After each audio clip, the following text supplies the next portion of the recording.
जय हिंद दोस्तों, मैं हूं आपका दोस्त आज़िज़ जीशान। ढेर सारी बातें हमेशा आपके साथ चलती रहती हैं और आज फिर एक ख़ास मेहमान को अपने साथ लेकर आए हैं। उनसे ढेर सारी बातें करने वाले हैं और उनके बारे में मैं बताऊं कि जब एक स्टूडेंट अपनी पढ़ाई पूरी करता है और अपने एक नए मुकाम को तराशता है और आगे बढ़ता है तो उसके लिए बहुत सारे आयाम तय करती हैं वो और उनकी हेल्प करती हैं कि वो किस फील्ड में आगे बढ़ना चाहते हैं और किस तरीके से अपने मुकाम को, अपने लक्ष्य को पा सकते हैं। तो मेरे साथ हैं राधा जी, जो कि सीआर हेड हैं आईपैक कॉलेज में, और आज उनसे ढेर सारी बातें हम उनकी ज़िंदगी के बारे में करने वाले हैं। तो राधा जी, आपका बहुत बहुत स्वागत है हमारे यहाँ पे। Thank you. तो नमस्कार सबको जी। और जैसे आपने बताया, मेरा नाम राधा शर्मा है and I am heading the CRC cell. जी। ओके, सो पहले मैं अपने बारे में कुछ बताना चाहूँगी। अगर मैं अपनी लाइफ की जर्नी के बारे में बताना शुरू करती हूँ तो शुरू से ही मेरा पढ़ाई की तरफ बहुत ज़्यादा, एजुकेशन में, स्टडीज़ में बहुत ही रुझान रहा। मतलब I was very much interested कि कुछ करना है। एकेडमिकली बहुत स्ट्रॉन्ग थी, बहुत अच्छी थी पढ़ाई में और मैं आईएएस बनना चाहती थी। मतलब आई डोंट नो, आपको ध्यान होगा एक उड़ान जी सीरियल आता था, तो I was very much inspired by that serial, by that girl, जो अपने फादर को प्राउड करने के लिए। सो वहाँ से मेरी एजुकेशन जर्नी स्टार्ट हुई। वो I have lot of qualification, like मतलब बस पीएचडी पता नहीं मैंने क्या सोच के नहीं करी, बट देन उस टाइम पे MSc computer science, then MCA, then obviously commerce में post graduate I am. So I have PG degrees many. So वहाँ से आईएएस का था रुझान, बट किसी कारणवश मेरे पापा का बाहर जॉब का हो गया, outside the country. He was mechanical engineer, very successful. So he got posted in Saudi Arabia and all that. I was born and brought up in Mumbai. So वहाँ से from Mumbai हम लोग को फिर यहाँ पर आना पड़ा अपनी नानी की, because मेरे पापा बाहर चले गए। That was a break, you can say. So changes आए खैर somehow. So then as I was good in studies, पढ़ाई की तरफ भी मेरा बहुत रुझान था कि मैं पढ़ाना भी चाहती थी। बट शादी के बाद बिजनेसमैन से शादी हुई, कुछ बिजनेस वगैरह भी रन करे। फिर for some time I was in to like BScs also as a commercial officer. एक जर्नी चलती गई। Then I got an opportunity to serve in IPAC Indraprastha engineering College. तो बच्चों की तरफ शुरू से था मेरा कि मुझे बच्चों से कनेक्ट करना, पढ़ाना बहुत अच्छा लगता था। तो जब सर ने मुझे इनिशियली अपॉइंट किया तो मैंने सर को बोला कि सर बच्चे नहीं पढ़ाऊँगी, क्योंकि बहुत पढ़ा चुकी थी मैं ऑलरेडी, तो मुझे कुछ एक्सप्लोर करना था, कुछ और बच्चों से कनेक्शन तो रखना था, but I wanted to do something else. So initially हम लोगों ने बहुत सारे इवेंट्स किए, जैसे एडमिशन सेल्स में भी होते हैं, स्कूलों में जाकर मतलब बच्चों को समर स्कूल्स के बारे में जाके बताना। तो शुरू से था कनेक्ट था बच्चों से। और इवन आईपैक में I had like you can some classes were there, कुछ बच्चों की BCA की। बट वही था, दिमाग में था कि कुछ है डिफरेंट सा करना है कुछ। फिर I got the role of this CRC cell, heading the CRC corporate relationship cell. So अब यहाँ पर क्या था, मतलब क्योंकि मेरा टेक बैकग्राउंड तो था, आई एम MCA, तो बेसिकली हम लोगों का रहता है ये कि बच्चा है हमारे पास, आ रहा है, पढ़ के आ रहा है, तो हम लोग को क्या कराना है, उसको प्लेस कराना है। टेक प्रोफाइल होने की वजह से, क्योंकि यहाँ पर BTech भी है, MCA भी है, BCA के, मैं बहुत ज़्यादा कनेक्ट कर पाती थी अपने आप को कि हाँ बच्चा क्या करके आ रहा है, मुझे क्या उसको देना है। तो that is my journey till here. जी। और बहुत अच्छी जर्नी आपकी रही है कि एक बहुत शानदार चीज़ें आपने बताई, किस तरीके से आपको पढ़ाई में इंटरेस्ट रहा और आप उसको लेकर ही आगे कंटिन्यू कर रही हैं। तो मैं अब ये जानना चाहूँगा कि जैसे आप आईपैक के साथ जुड़ी हैं और यू आर CR हेड, तो what is the role of CR, मतलब कॉर्पोरेट रिलेशनशिप सेल जो है उसका रोल क्या है? राइट।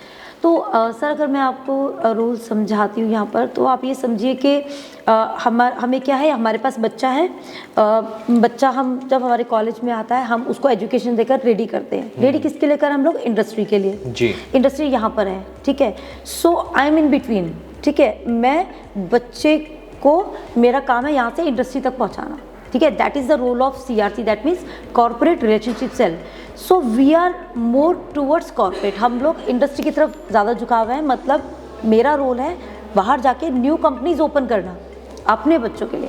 और बेशक I am sitting at IPEC Indraprastha engineering college, but मेरा सिटिंग कॉर्पोरेट ऑफिस में है। That means I am looking after all the 4, IPEC, MIT Meerut, MIET Meerut as well as Kumaon. So चारों के लिए I am opening, me and my team is opening the new companies और हम लोग company लेकर आते हैं यहाँ पर, जो पुरानी कंपनीज लगी हैं उनसे रिलेशनशिप बिल्ड करना, ठीक है, लॉन्ग टर्म के लिए, सो दैट हम लोग को कंटिन्यू तरीके से बच्चों के लिए हम बच्चे प्लेस कराते रहे, नई कंपनीज ओपन अप करते रहे। That is the role of CRC cell. तो जैसे आपने बताया कि किस तरीके से आप कंपनीज़ के साथ मिलते हैं और अपने बच्चों के लिए जो है आगे का प्लेटफॉर्म तैयार करते हैं, तो बच्चों को हम किस तरीके से ग्रूम अप करते हैं कि जब वो किसी भी बड़ी कंपनी से मिले, MNC से मिले, तो वो रेडी रहें उनके जो भी क्वेश्चंस हैं उनको अच्छे से आंसर करने के लिए और हर तरीके के ग्रुप डिस्कशंस वगैरह में अपने आप को बेटर बनाने के लिए। देखिए ये ना बहुत अपने आप में बहुत इंटरेस्टिंग पार्ट है। जब एक नई कंपनी आती है, बड़ी कंपनी आती है, तो हम लोग भी बहुत एक्साइटेड होते हैं, राइट।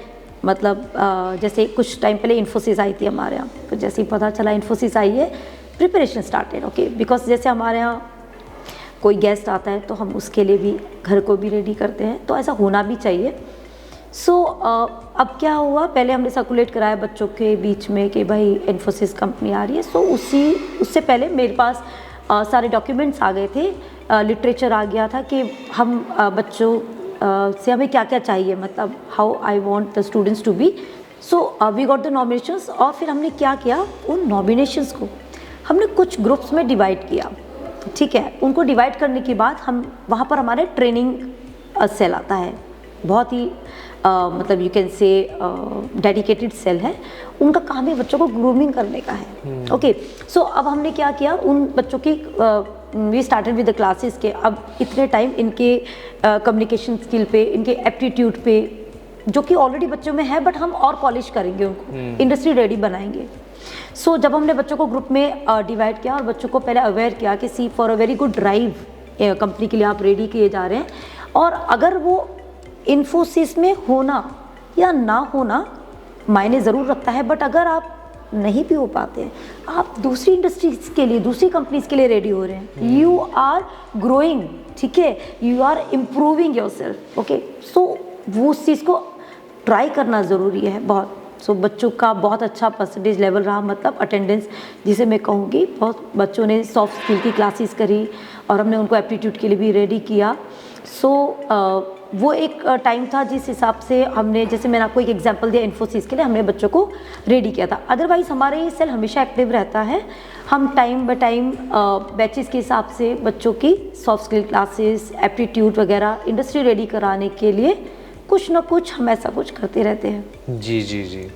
तो जब आप ये सारे काम करते हैं, बच्चों को ट्रेन करते हैं, उनको ग्रूम अप करते हैं और बच्चे जाते हैं MNCs में, तो बहुत सारे चैलेंजेस भी होंगे जो फेस करने होते होंगे, और बच्चे आपको आके बताते होंगे, फिर आप आगे के लिए उनको प्रिपेयर करते हैं, तो कैसे कैसे चैलेंजेस होते हैं जिनका आप मुस्कुरा कर सामने करते हैं, जैसे अभी आप मुस्कुरा रही हैं? राइट। देखिए पहले तो मैं आपको बताऊँगी, आज की पहले से बहुत फ़र्क आ गया आजकल के ज़माने में। क्यों? आज की तारीख में सब बच्चों को घर में प्रिंस और प्रिंसेस का ट्रीटमेंट मिलता है, राइट। तो बच्चे अपने आप में मतलब they are, you can say they are the boss. So हम बच्चों को आके पहले तो ये समझाते हैं your dressing sense. See I always believe if you want to become the president, first act like one. If you want to become the CEO of some company in the long run, try to act like that, you know, right from the beginning.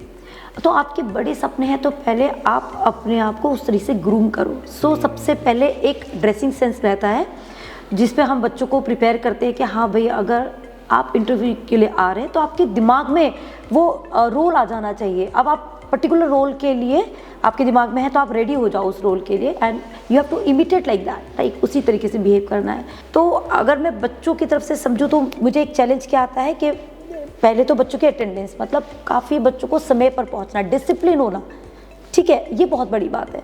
अगर आपका interview 10 बजे है तो बच्चों को चाहिए कि वो 9:45 पर वहाँ पर हो, ठीक है। कई बार डिस्टेंस मैटर करता है, ट्रैफिक मैटर करता है, आपको पता है, बट फिर भी आई फील कि एक तो बच्चों की ड्रेसिंग सेंस और एक उनका टाइमली आना और वहाँ रह के डिसिप्लिन होना, वो अपने आप में बहुत ज़रूरी चीज़ है।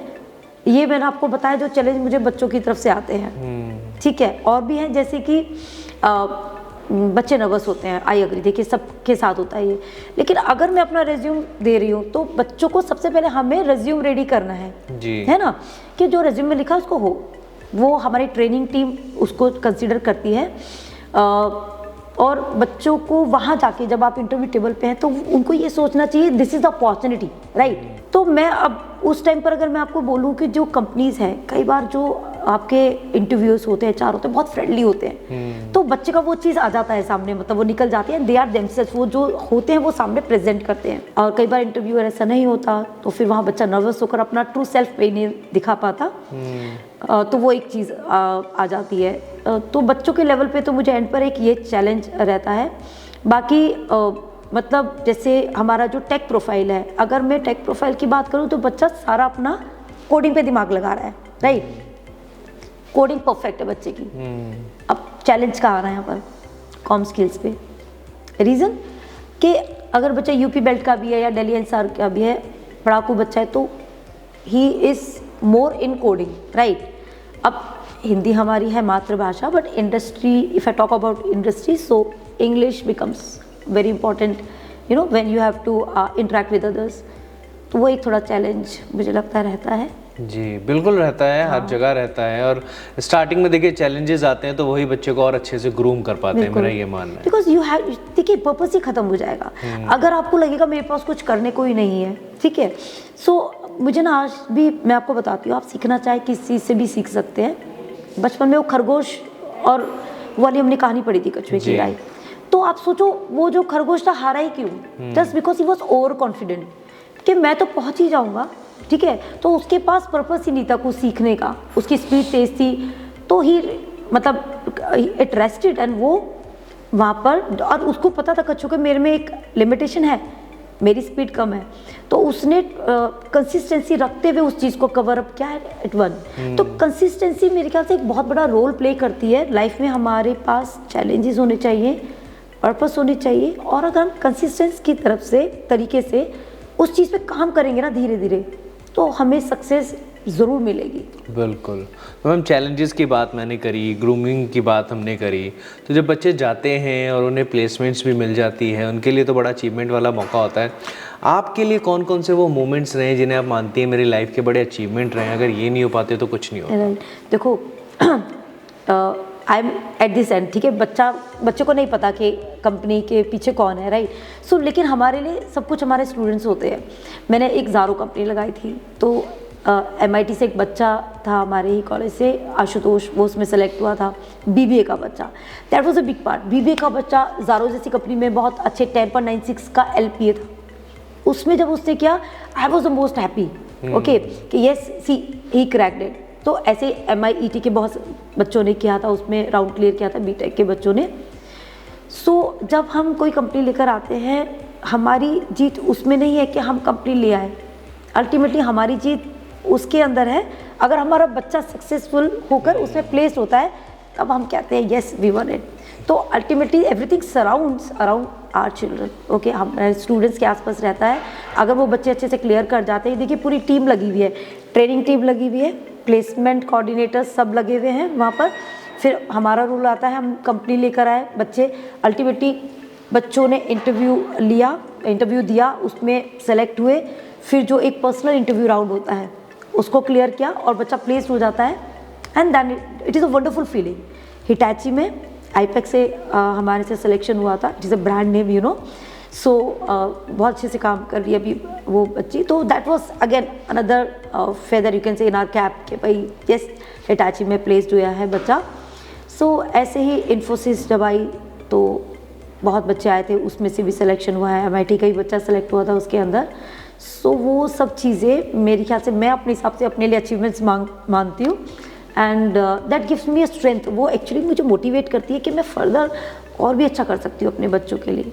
मेरे एंड पे मुझे क्या करना है, और न्यू कंपनीज ओपन अप करनी है बच्चों के लिए, और न्यू अपॉर्चुनिटीज़ लेके आनी है ना। और क्योंकि देखिए बच्चा क्रीम बच्चा, वो क्रीम कंपनी ले जाएगी, फिर बच्चा आता है थोड़ा नीचे लेवल का, फिर आता है एवरेज।